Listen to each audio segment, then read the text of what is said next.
大家好，我是小马。最近在我家里发生了这样一件事儿哈，让我觉得挺有意思的。前段时间呢，我的小女儿居然第一次跟我提出说，想我给她买爱马仕的包。然后我当时听了呢，就非常的惊讶，因为她毕竟还那么小嘛，按理说她是不太懂爱马仕这个概念的，所以她到底为什么想要我给她买爱马仕的包呢？我又会给她买吗？今天我就以一个妈妈的身份来跟大家交流一下富养孩子这个话题。如果感兴趣的话，我们就一起看下去吧。前段时间呢，我带了我的小女儿去参加了一个比较大一点的家庭聚会。当时呢，有几个好朋友都带了自己的孩子去，也跟我女儿年龄是相仿的，所以几个孩子就一起去玩了。玩的时候呢，远远的看着她还特别的开心，但是我带她就是晚上回家开车的时候呢，就有那么一点闷闷不乐。然后我就问她啊，我说怎么了？今天不开心吗？然后她点点头说就是开心。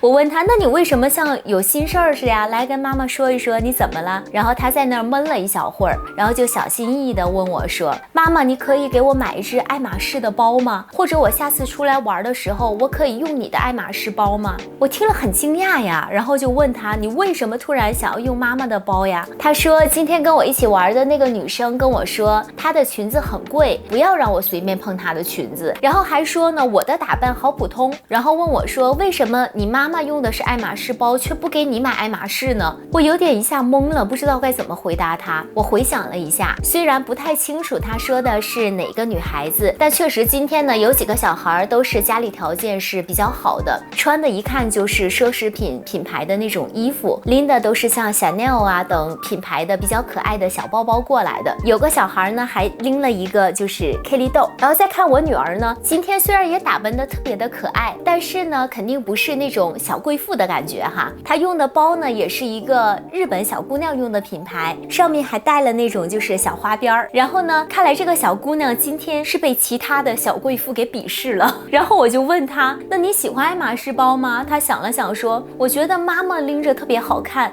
但是我更喜欢我自己的这个包。然后我就问她，既然不是你喜欢的，那你为什么想要呢？然后她就回答我说，但是他们用的东西好像都非常的贵，如果我没有的话，他们就会有那么一点看不起我，不想跟我做朋友了。然后我就问她，那么如果你用着自己不喜欢的包，还跟着只在意你用的是什么包，而不是真正喜欢你的人去做朋友，你会觉得开心吗？她想了一想，然后就笑了然后嘿嘿，好像也不会很开心。我就说，对呀，既然不开心，那为什么还要做呢？宝贝儿，你一定要记得2条。那第一条呢，你要选择自己真正喜欢的东西，而不是听了其他人的意见就随便改变自己。每个人喜欢的东西呢都是不一样的，尊重其他人的选择，也要相信自己的选择。那第2点呢，不要有攀比心理，尤其是不要跟别人去比较吃的、穿的、用的这些，因为首先你们现在还没有自己赚钱嘛，所有的东西都是父母给你们的，对吗？所以你吃的、穿的、用的再好，都不是你们自己的努力换来的，也没有什么值得骄傲的。而且这世界上有很多人都不会去买像爱马仕这么贵的东西，但是他们可能很善良，他们可能很有学问，这些呢都是非常值得你去交朋友的。所以你也要成为一个又善良而且又有能力的人，而不是靠爱马仕这些东西去交朋友，你说对不对？所以女儿呢点了点头，非常懂事的点了点头。她说，妈妈，我懂了，我交朋友不需要用爱马仕。然后她就很释怀的笑了。那有些朋友听到这里是不是已经按耐不住了，觉得我的天哪，你这个当妈的又唠叨又小气，女儿嘛本来就是应该富养的，想要什么满足她就好了，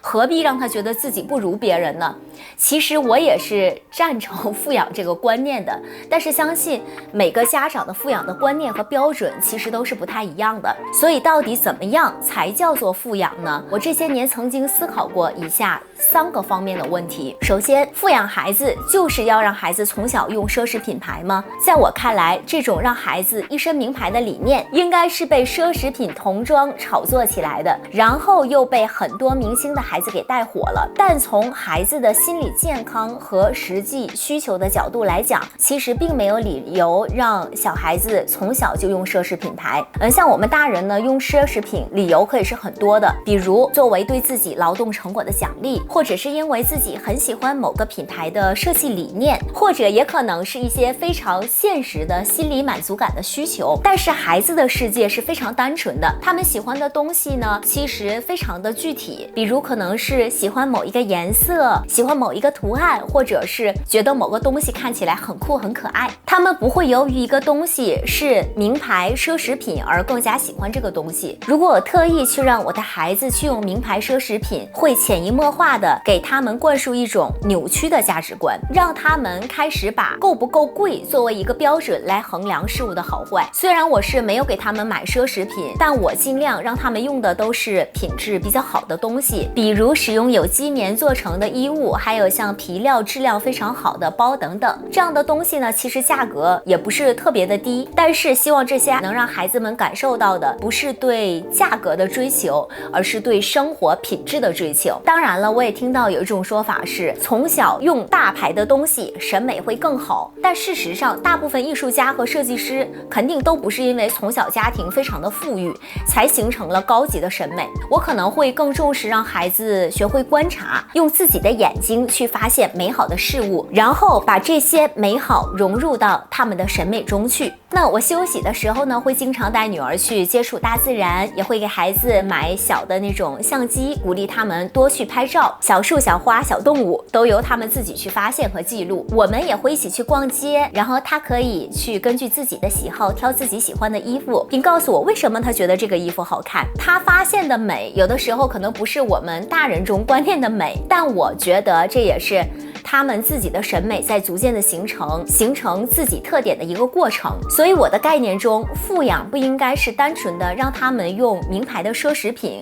而是多为他们创造机会去感受金钱之外的美好。那我思考的第二个方面是，富养就一定尽力满足孩子的各种需求吗？咱们有句话叫做欲壑难平，也就是说纵容欲望，那欲望就会无止境。我的想法是，孩子如果想要什么东西很容易就能够得到，那他就不会去克制自己的欲望，更没有什么耐性去努力去等待，也不会知道珍惜和感恩。我女儿今天管我要爱马仕，如果我真的给她买了，那我就会担心以后她会有多少动力去努力完成自己的目标呢？靠父母就能用上爱马仕，随便张张嘴就好了，用腻了那我们就随便换掉，不用像很多人一样拼搏个3-5年，然后攒够了钱才能咬牙买个名牌包。确实她这样会过得很轻松，但是她从中得到的快乐，我觉得未免也太少了，而且也太过于短暂了。我自己是白手起家才有今天的生活，所以我很感恩，也很珍惜自己拥有的一切，这些才是我每天幸福感的源泉。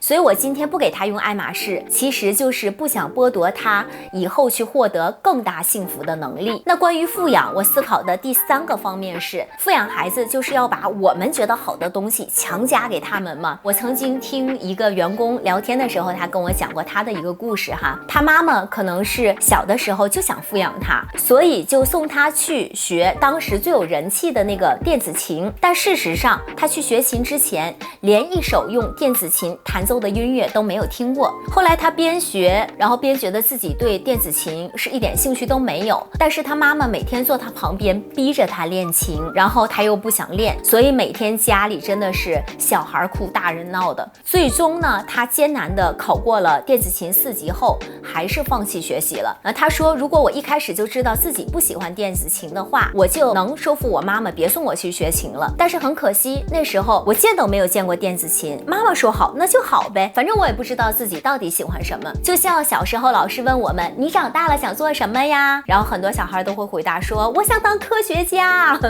那是老师接着问你为什么想当科学家呀？大部分孩子就都回答不上来了，因为我们只不过是听到大人们说好好学习以后就能当科学家，孩子们就觉得只要自己说想要当科学家就一定是正确答案，没有什么自己的思考。所以那个时候的孩子真正缺的不是父母金钱上的富养，而缺的其实是机会，去接触到更大的世界、更广泛的信息的机会。不像现在媒体呀、网络呀都特别的发达，孩子们获得的信息呢也越来越多，懂得也越来越多，就越知道自己想要的是什么，才能做出更适合自己的选择。因此我在富养孩子的时候，我不想把我觉得好的东西直接灌输给他们，而是尽量多给他们创造的机会，去接触各种各样的事物。比如我会带他们去看秀、看展览、去音乐会、去旅行，也会送他们去参加各种野外和社会的一些实践活动。只有亲身去体验过了、了解过了，